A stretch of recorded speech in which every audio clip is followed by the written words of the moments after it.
dia takut kan udah hujan besar gitu, banjir lagi di samping rumah air. Takutnya ya kan karena lagi musim longsor Pak, gitu. Jadi ketakutan aja Pak gitu. Ini bocor. Ini nih yang jendela ini bocor. Bocor ini yang bocor. Oh ya ampun.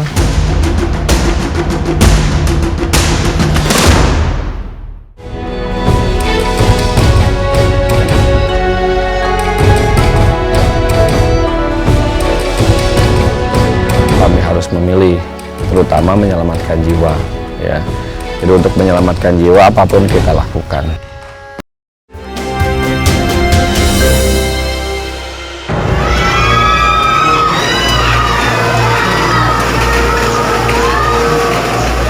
Sudah lebih dari sebulan banjir bandang dan tanah longsor melanda 6 kecamatan di Kabupaten Garut, yaitu Kecamatan Cibalong, Cikelet, Cisompet, Pamengpek, Pemulihan, dan Pendei.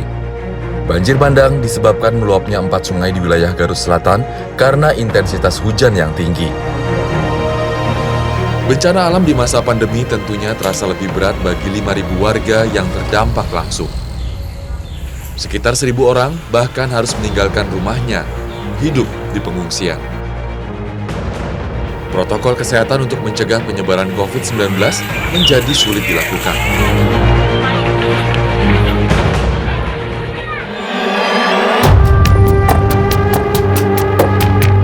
Lokasi pengungsian korban bencana di Kabupaten Garut tersebar di beberapa titik. Salah satunya di Dusun Cinyangsang, Desa Sukanegara. Tenda-tenda pengungsian dipenuhi 200 warga. 150 orang diantaranya adalah kaum perempuan dan anak-anak. Yani, suami dan ke-6 anaknya tinggal di satu tenda bersama 8 keluarga lainnya. Mereka sulit menjaga jarak. Masker tidak digunakan sebagaimana mestinya. Bahaya penyebaran COVID-19 seakan terlupakan. Tendanya yang mana tendanya? Berapa keluarga di sini? Dia sebarang orang di dia. Berapa? Ini sebarang 2, 3, 4, 5, 6, 7. orang abigo. Lebih ada dari 20 orang pemirsa yang ada di dalam tenda ini. Itu belum termasuk sama anak-anaknya. 9 ya? 9 yang dewasa dan anak-anaknya, ibu aja anaknya ada 6 ya? Ibu anaknya ada 6, itu udah 15, belum anak-anak dari tetangga-tetangga yang lain gitu. Ini di satu tenda, nanti kita akan lihat tenda-tenda yang lain gitu. Tenda pengungsian berukuran 3 x 4 meter. Ya, Bu. Para pengungsi terpaksa harus tidur berhimpitan di malam hari, rawan penyebaran virus. Siang hari, tenda terasa lebih lapang karena para lelaki dewasa pergi mengecek kondisi rumah mereka yang rusak karena bencana.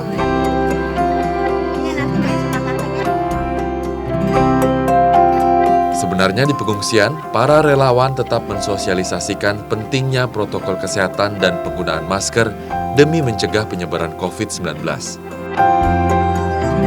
Namun sepertinya sulit dilakukan dalam kondisi yang serba terbatas. Para pengungsi tetap saja berkerumun, tak menggunakan masker dan sulit menjaga jarak. Karena fasilitas yang ada digunakan bersama-sama. Entah mesti bagaimana. Ini kemarin kesegini Wah, ini tempat masak banjir nih. Iya. Terus kalau yang tempat tidur itu Kan pakai banjir juga? pakai itu pakai Oh iya iya iya. kayu. Tapi kan basah juga. Iya. Tetap ya. Makanya ini sakit di sini kan kedinginan. Menurut data 9 November 2020, ada sekitar 50,7 juta manusia di dunia yang terinfeksi virus COVID-19. 1,2 juta diantaranya meninggal dunia. Namun dampak pandemi yang begitu dahsyat seakan tak terasa di sini. Warga memang memiliki masker, tapi hampir tak pernah dikenakan. Kecuali jika ada pejabat yang datang berkunjung. Kebanyakan warga yang tinggal di kawasan pegunungan di Garut Selatan yakin COVID-19 tak akan sampai di tempat mereka. Ibu sempat khawatir nggak sih gitu walaupun udah kenal dekat gitu? Iya sempat. Tapi kondisinya nggak memungkinkan juga ya Bu ya? Enggak lah, di kampung mah nggak bakalan ada aman gitu-gitu kan. Coronaan aman. Kenapa Bu? Amannya Bu? Kan di sini mah nggak banyak debu-debu yang kayak di kota. Risiko penularan COVID-19 sebenarnya bisa terjadi di mana-mana, bahkan di tempat terpencil sekalipun. Untuk Provinsi Jawa Barat, data 9 November 2020, total pasien terkonfirmasi COVID-19 menembus angka 40.000 kasus, dengan 762 orang meninggal dunia. Sementara untuk Kabupaten Garut, ada 817 kasus COVID-19, sehingga Kabupaten Garut masuk dalam zona oranye dan harus menerapkan protokol kesehatan.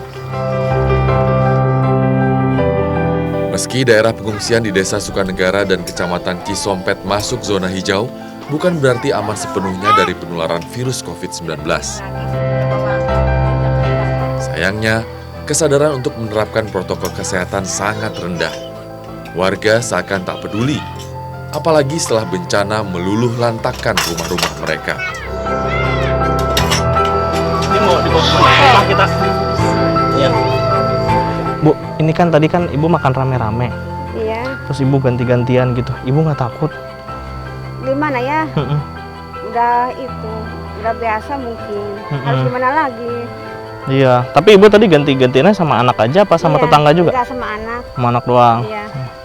Tapi Ibu tahu nggak kalau corona bisa nyebar lewat alat makan, lewat makanan gitu? Iya, tahu.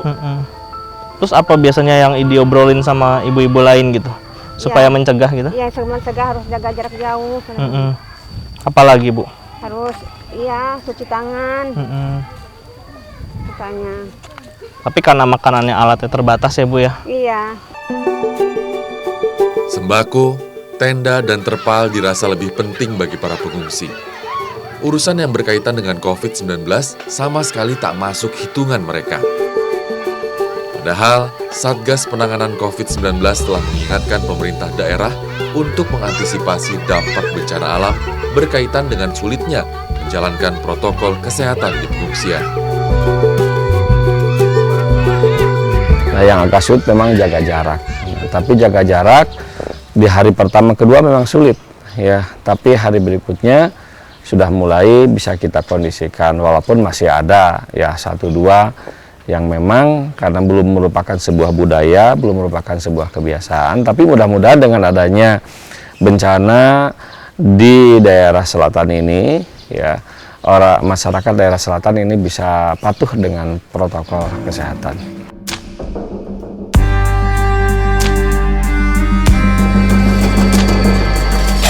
Mayoritas warga Desa Sukanegara hidup sebagai petani berpenghasilan rendah. Pandemi COVID-19 membuat hidup mereka semakin susah. Harga komoditas pertanian jatuh, hasil panen sulit dipasarkan. Penderitaan mereka pun diperparah dengan terjadinya banjir bandang dan tanah longsor. Rumahnya di mana Bu? Masih jauh nggak? Yani dan suaminya Heri hanya lulusan sekolah dasar. Begitupun anak pertama dan keduanya. Sementara anak ketiga tidak tamat sekolah dasar karena tak punya biaya. Otomatis, hanya anak keempatnya Yola yang masih bersekolah duduk di kelas 4 SD. Sini masuk. Ya Bu, izin Bu. Assalamualaikum. Sebelum bencana, Yola belajar daring di rumah. Namun semenjak bencana terjadi, pembelajaran terpaksa dihentikan. Ibarat jatuh, tertimpa tangga. Begitulah nasib yang menimpa Heri sekeluarga. Heri yang hanya seorang buruh tani, tak lagi mendapat pekerjaan semenjak pandemi. Lambungnya kenapa Bu katanya? Untuk mencukupi kebutuhan makan sehari-hari, ia terpaksa berhutang ke sana kemari. Mudah-mudahan Hutang Heri menumpuk. Sebetulnya saya takut ekonomi Pak. Lebih takut ke ekonominya? Iya, soalnya saya banyak anak gitu. Jadi kan nggak bisa cari rezeki Pak, kemana-kemana juga susah kan. Dikarenakan apa? Soalnya kan itu tertutup semua kan, di kota juga kan nggak bisa. Dan lagi kan sulit juga, dipersulit juga kan, dipersulit kan. Ke kota bisa ibaratnya kan harus ada surat-surat lengkap dari RT, RK, desa, kecamatan. Jadi lebih sulit buat kerja ya itu Pak? baru bisa. Kondisi keluarga Heri yang serba susah diperparah dengan bencana yang melanda. Jadi biasanya Bapak ngecek itu kalau Rumah sederhana milik mereka terpaksa ditinggalkan karena rawan korsleting dan longsor. Yang atas terus lagi itu ya atas lagi juga. ini semua nih Iya, sambungannya. semuanya dari pojok sana terus ke atas. Itu terus samping Pak sama juga Pak. Jadi kan ya begitu Pak, gimana ya? Takut juga Pak, apalagi kan rumahnya kan mau roboh gitu. Jadi ketakutan, makanya saya kalau ngontrol ke sini kan ya takutan udah hujan besar gitu, banjir lagi di samping rumah air.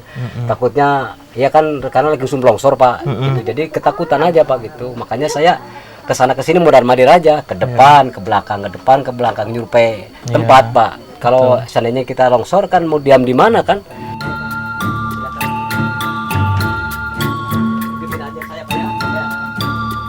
Posisi rumah Heri memang berada di perbukitan yang padat penduduk. Curah hujan yang tinggi di musim penghujan membuat tanah di sekitarnya terkikis terbawa air. Air dari mana Pak datang? Air itu datangnya dari atas Pak, dari atas terus lurus ke sini ke bawah, terus belok ke apa di bawah kolong rumah itu. Beloknya maksudnya ke sini dari ujung. Ini berarti tanah ini yang turun Iya, waktu itu ini ya? kan udah rengat kan, air kan dari situ, dari situ kan atas kan kenceng sekali ke sini. Nah ini bisa ambles dong Pak ke belakang Nah Pak? justru itu, kalau nggak dibendung ke sini, pasti kan longsor. Usai mengecek rumah keluarga Heri yang terancam longsor, saya lalu kembali menemui istri Heri, Yani. Yani sebenarnya sudah tak sabar ingin kembali ke rumah. Kondisinya yang mengidap gangguan lambung kronis membuat Yani menderita. Ya, ekonomi yang sulit semenjak pandemi membuat Yani dan suaminya kerap menahan lapar. Makanan yang ada kadang hanya cukup bagi anak-anak mereka saja. Akibatnya organ pencernaan Yani pun terganggu. Yani bukannya tak mau mengobati penyakitnya. Namun berobat ke dokter atau puskesmas dirasa berat karena ketidakadaan biaya. Untuk meredakan sakitnya, Yani kerap meracik ramuan tradisional. Yani dan suaminya memang tak memiliki lahan sendiri untuk digarap. Untungnya warga desa masih berbaik hati. Mereka tak berkeberatan memberikan tanaman herbalnya untuk Yani jadikan obat.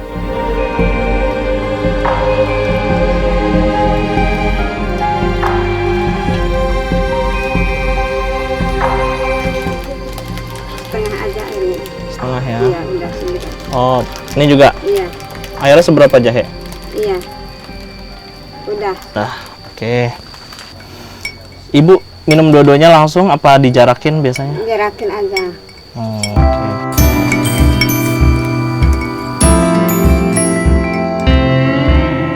Hasilnya langsung diminum bersama-sama untuk meredakan fluyola dan batuk yang diderita Regina. Ia sama sekali tak khawatir dengan merebaknya COVID-19. Yani hanya bisa berharap bencana dan pandemi segera berakhir, agar ia dan keluarganya bisa kembali menjalani hidup dan mencari nafkah dengan normal.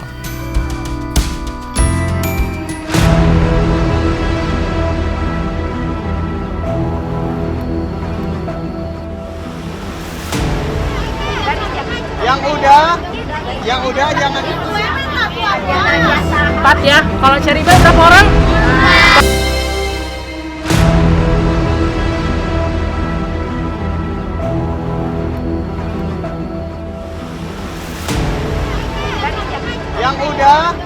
Yang udah jangan. 4 ya. Kalau cari berapa orang? 4.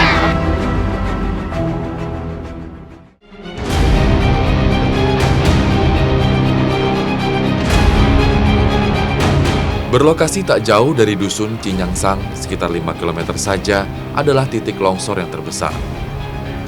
Kondisinya sungguh memprihatinkan. Satu dari 2 jalur untuk menuju ke Kampung Cisalada harus terputus akibat adanya longsor ini.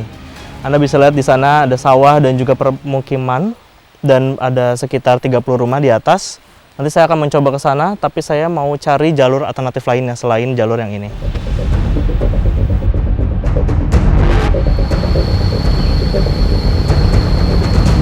Untuk mencapai Dusun Cisaladah, kami terpaksa mengitari area perbukitan dengan motor. Jaraknya cukup jauh, lebih kurang 15 km.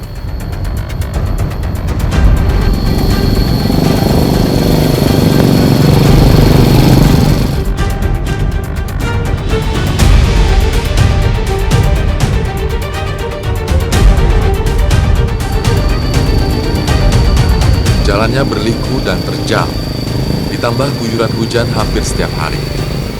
Otomatis, jalan yang kami lalui menjadi semakin licin dan berbahaya.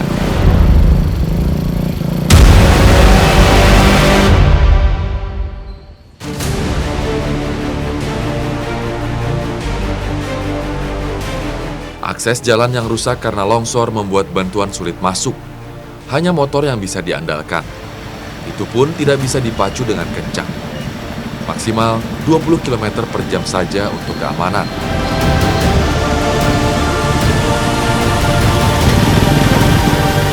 Tak seberapa lama, tibalah kami di Dusun Cisaladah.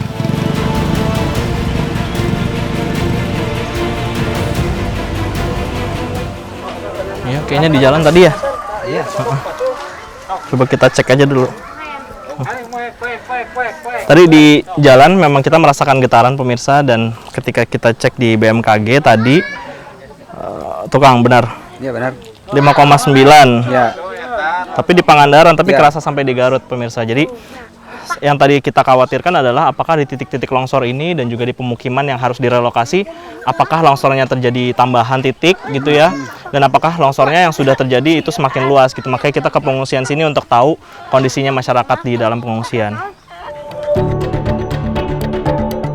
Dusun Cisaladah berpenduduk sekitar 150 jiwa. Hampir seluruhnya kini tinggal di tenda-tenda pengungsian. Sayang, kondisi tenda bantuan kurang memadai. Bocor di mana-mana. Warga di sekitar pengungsian hilir mudik tanpa menggunakan masker.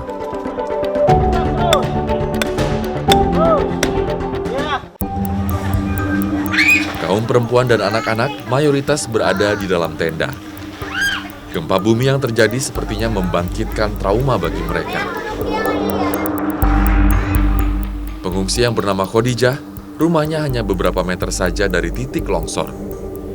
Ia merasa beruntung bisa selamat, namun ia masih trauma.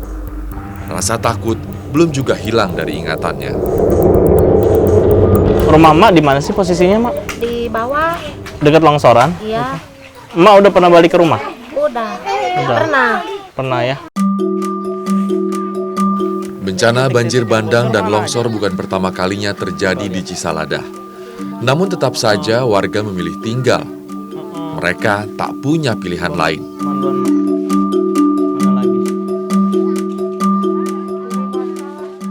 Ini nih yang jendela ini bocor? Bocor ini yang bocor. Oh ya ampun. Kena dong ke kasur-kasur semua. Iya. Punten, punten.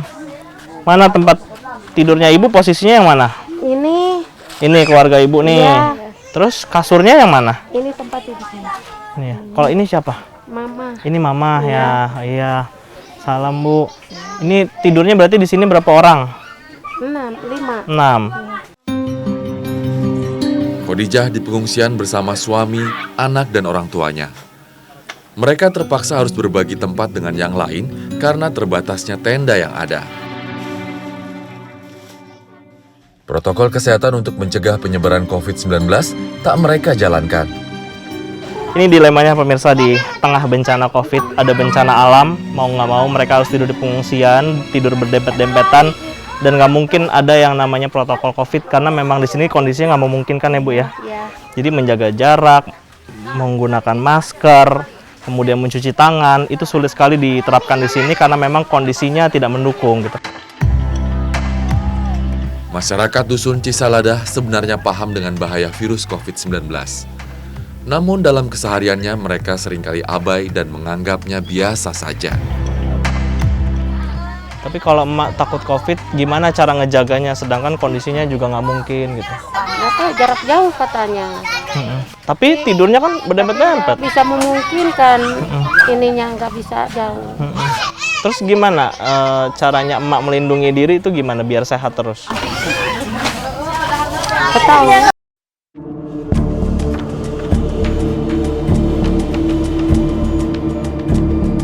Tim Indonesiaku selanjutnya bergerak menuju Kecamatan Pamengpeuk. Dahsyatnya banjir bandang di masa pandemi COVID-19 masih bisa dilihat dari kerusakan yang ditimbulkannya.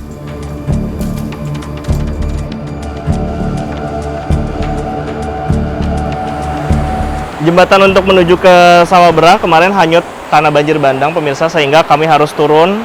Tadinya bahkan mereka harus menggunakan tali untuk menyeberangi sungai ini gitu, atau mereka harus memutar jauh melalui jalur alternatif yang ada gitu. Tapi karena sudah ada jembatannya sekarang, alhamdulillah kondisinya juga darurat. Semoga kita nanti sampai di sana bisa membawa barang-barang ini untuk disalurkan kepada warga.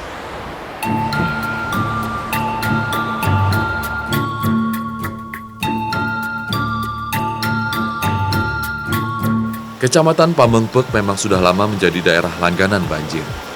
Luapan air dari Sungai Cipalebuh dan Sungai Cikaso di musim penghujan menjadi penyebabnya.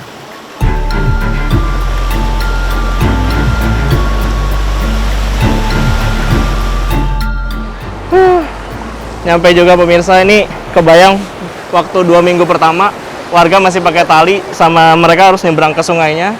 Ini kita beruntung banget sudah ada tangganya, udah ada jembatannya juga gitu. Ini Pak, maaf Pak. Ya. Terputusnya akses penyeberangan membuat warga sempat terisolir. Mereka kesulitan untuk mendapatkan bahan pangan. Untungnya, para relawan bergerak cepat. Kalau sekarang yang dibawa berapa nih? Apa aja? Ada makanan, burger tuh ada sekitar 100. 100. Terus ada pakaian layak pakai. Ini nih pakaian-pakaian. Ada Al-Quran juga. Al-Quran. Oh gitu.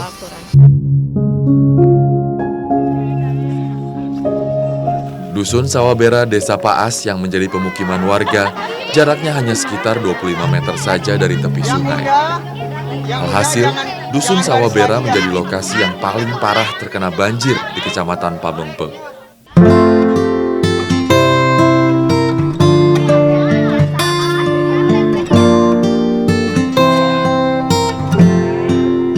Selain memberikan bantuan berupa makanan, relawan juga mengadakan permainan yang bersifat menghibur untuk menghilangkan trauma pada anak. Untuk sementara, anak-anak tidak bersekolah karena akses jalannya terputus. Belajar daring pun tak mungkin dilakukan karena tak ada jaringan internet. Sayangnya, kondisi di sini tak beda dengan yang lain. Protokol kesehatan tak dijalankan dengan serius, rawan penularan virus. Banjir bandang dan bencana longsor di Garut Selatan sepertinya sulit dihindari. Secara geografis, lokasi bencana memang tepat berada di tepi aliran air dan patahan longsor. Sayangnya, dana desa tahun 2020 sebesar 1,4 miliar semuanya sudah dialokasikan untuk pencegahan penyebaran COVID-19. Tak ada lagi dana yang tersisa untuk penanggulangan bencana. Lalu harus bagaimana?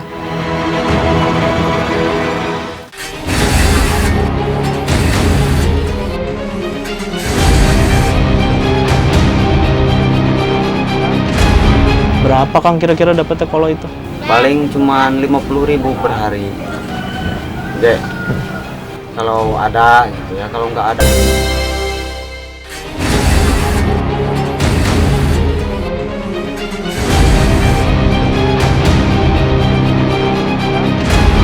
Berapa Kang kira-kira dapatnya kalau itu? Paling cuma 50.000 per hari. Dek, kalau ada gitu ya, kalau nggak ada, diam aja.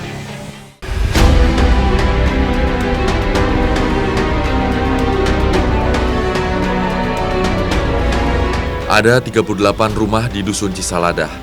Seluruhnya berada tak jauh dengan titik longsor yang ada di bawah. Sebagian besar rumah kondisinya masih dalam keadaan utuh. Hanya beberapa bagiannya saja yang rusak.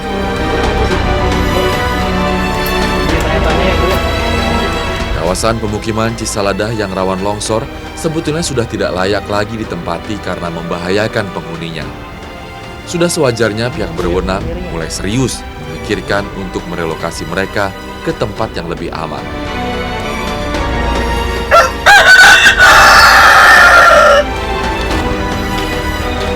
Ini masuk Cisalada nih, Kang? Ya, masuk Cisalada. Oh, kosong semua ya? Ya, udah kosong, udah pada ngungsi semua ke atas, ke barat. Sampai mana batas kampungnya? Sini mungkin ini kan yang keputus juga, langsung nggak ada jalan lagi. Oh, ini rumah terakhir? Ya, terakhir ini. Oh, iya. Pemirsa, ini batas kampung Cisalada menuju ke tempat titik longsor yang tadi saya datangin. Rumah-rumah ini semuanya udah kosong, tidak berpenghuni, semuanya sudah mengungsi ke tenda. Mungkin kita bisa lihat ke sana ya, Kang ya? Ya, siap. Mungkin kita mendekat ke titik longsornya. Pelan-pelan, Kang. Licin. Iya.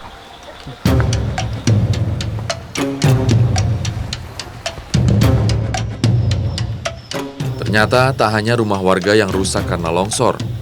Berhektar-hektar lahan bercocok tanam milik warga juga ikut lenyap. Terbawa longsor sejauh 5 km. Berarti titik kita berdiri ini memang kebun tadinya? Ya, kebun sama sawah di sini. Kebun, sawah gitu ya. Ini berarti sampai mana, Kang, bawahnya nih? Sampai sungai ke bawah itu. Sampai sungai? Iya, udah sungai. Waduh. Miris. Di tengah kondisi yang makin sulit karena pandemi, warga Dusun Cisalada harus kehilangan sumber penghasilannya karena bencana longsor. Hampir seluruh hasil kebun musnah terbawa tanah, mengakibatkan kerugian yang tak sedikit jumlahnya. Otomatis selama 1 tahun ke depan, tak ada hasil lahan yang bisa diandalkan. Jadi dari corona, sekarang tambah lagi bencana yang kayak gini. Jadi gimana ya? Dari pemerintah sudah masuk apa aja? Kan tenda sudah, Ya, bantuan sembako sudah gitu. ya. Apalagi? Cuman sampai saat ini cuman itu doang sih. Katanya juga lagi persiapan relokasi itu juga katanya nggak tahu. Relokasi ya? Iya. Belum tahu bulan apa? Belum tahu, belum ditentuin. Oh. Ratusan rumah dan berbagai infrastruktur di 6 kecamatan rusak karena banjir dan longsor. Total kerugian yang berhasil didata sekitar 66 miliar rupiah. Belum lagi lahan kebun dan sawah yang rusak tak bisa menghasilkan selama 1 tahun ke depan. Perekonomian warga yang sedang sulit karena pandemi COVID-19 pastinya akan semakin sulit. Pemerintah daerah setempat harus segera mencarikan solusinya. Berarti ini belum ada yang datang selama ini, selama banjir, selama longsor nih? Belum ada. Belum ada ya? Kalau dari pemerintahan ada yang datang? Belum ada. Belum. Berarti bantuan sembako gitu-gitu juga belum datang? Belum ada, belum dapat. Oh. Terus? Dari mulai kejadian bencana sampai sekarang belum ada yang ngasih, belum ada yang lihat ke sini, belum ada yang mengontrol. Gun-Gun membuka usaha pembuatan bingkai sablon bersama adik dan ayahnya sejak 3 tahun terakhir. Per bulan, ia bisa mendapatkan penghasilan 1 juta rupiah. Semenjak pandemi COVID-19, penghasilan Gun-Gun jauh berkurang. Untuk bertahan hidup, apapun terpaksa ia lakukan. Terus selama kemarin jembatan ini putus, kan nggak bisa jual juga. Selama nggak bisa jual ini, gimana alternatif Akang dapat penghasilan dari mana berarti? Penghasilan, kalau ini nih ada yang manggil ke sini, ngangkut kayu paling. Berarti dari itu aja ya, kuli harian Ya, gitu. kuliah harian. Berapa Kang kira-kira dapetnya kalau itu? Paling cuman 50.000 per hari. Dek, kalau ada gitu ya, kalau nggak ada diam aja. Gun-Gun dan ribuan warga terdampak bencana lainnya hanya bisa berharap pemerintah daerah segera bertindak cepat, menyalurkan bantuan dan kembali membangun infrastruktur yang rusak karena bencana. Pemerintah Kabupaten Garut mengakui bahwa penanganan bencana alam di tengah pandemi COVID-19 menjadi ujian terberat mereka. Bantuan dari berbagai pihak tentunya sangat diharapkan. Namun menjadi dilema karena keluar masuknya manusia ke daerah bencana riskan penularan virus COVID-19. Kami harus memilih, terutama menyelamatkan jiwa. Ya. Jadi untuk menyelamatkan jiwa apapun kita lakukan, mau pakai protokol atau tidak. ya. Nah, tapi selanjutnya tentu kami ya pasti ya memakai aturan protokol kesehatan.